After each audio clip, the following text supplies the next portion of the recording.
One eternity later. Hi everyone, என் பேர் ஹரே கிருஷ்ணா. இது 6 டே ஆஃப் மேட்ச் ப்ரிப்ரேஷன். காலை வழக்கம் போல் 1/2 லிட்டர் தண்ணி குடிச்சிட்டு அதுக்கப்புறம் மாதுளம் பழம் ஒன்று கட் பண்ணி சாப்பிட்டு இன்றைக்கி கொஞ்சம் சீக்கிரமாக எழுந்திரிச்சிட்டேன். வெந்தயம் அதெல்லாம் சாப்பிட்டுட்டு அதுக்கப்புறம் கொஞ்சம் ஆடியோ ரெக்கார்டெலாம் பண்ண வேண்டிய வேலை இருந்துச்சு. அதெல்லாம் முடிச்சுட்டு மூழ்கியதும் இல்லை. அதுக்கப்புறம் மூடு நல்லா இருந்தது. அப்படியே ஒரு பாட்டு பாடி முடிச்சுட்டு அதுக்கப்புறம் ஆஃபீஸ் கிளம்பி வந்தாச்சு. காலைல பார்த்தீங்கன்னா நல்லா சூடாக ஒரு பிளாக் காஃபி போட்டேன். வாய் சூடாகி இது ஆயிடுச்சு.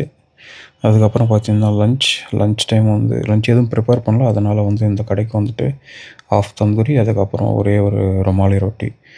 எனக்கு பெங்களூரில் பிடிக்காத ஒரே ஒரு கடுப்பான மயிறு விஷயம் என்னென்னா, இந்த மாதிரி நான் இதெல்லாம் கேட்டால் டால் கொடுப்பானுங்க, செருவை கொடுக்காம ஒத்த அப்படின்னு இருக்கும். சரி, அதெல்லாம் முடிச்சுட்டு சாப்பிட்டுட்டு அதுக்கப்புறம் ஒரு ஃப்ரூட் பவுல் ஒன்று நடிச்சிட்டேன் ஃபைபருக்காக. அதுக்கப்புறம் ஆஃபீஸ் போய் வேலைலாம் முடிச்சுட்டு கிளம்புற நேரத்தில் ஒரு சின்ன ஷார்ட் ஆஃப் காஃபி முடிச்சுட்டு அதுக்கப்புறம் ஜிம் வந்தாச்சு. ஜிம்மு ஃபஸ்ட்டு வெயிட் செக் பண்ணிட்டேன். வெயிட் செக் பண்ணிட்டு அப்படியே ரொட்டீன் போயாச்சு. இன்றைக்கி பார்த்தீங்கன்னா ட்ரைசப்ஸில் இன்றைக்கி அவ்வளோ பார்த்தீங்கன்னா எனர்ஜி இல்லை. ஏன்னா பார்த்தீங்கன்னா ஃபுல்லாக எங்கேயுமே காப்ஸ் எடுத்துருக்க மாட்டேன். சுத்தமாக லோ எனர்ஜி. ப்ரீ ஒர்க் அவுட்டும் எதுவும் எடுக்கல.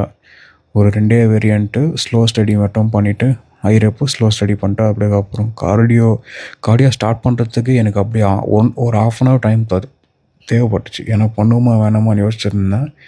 20 minutes வாக் அப்புறம் 4 minutes ரன்னு அதெல்லாம் முடிச்சுட்டு அதுக்கப்புறம் கிக்ஸ் கொஞ்சம் அடிச்சுட்டு அதுக்கப்புறம் புஷ்அப்ஸ், ஃபிங்கர் புஷ்அப்ஸ் எப்போவுமே, இந்த நக்கல் புஷ்அப்ஸ் எல்லாம் முடிச்சுட்டு அப்படியே பொறுமையாக பிஜிக்கு வந்தாச்சு. பிஜிக்கு 5 முட்டை, அதுக்கப்புறம் பார்த்தீங்கன்னா கொஞ்சோண்டு முறுக்கு இருந்தது. அதுக்கப்புறம் பிஜியில் இருந்த சாப்பாடை சாப்பிட்டுட்டு அப்புறம் ரூமுக்கு ஒரே ஒரு ஃபிஷ் ஆயில் கேப்சூல் சாப்பிட்டுட்டு நாளைக்கு பார்க்கலாம். தஸ்விதானியா.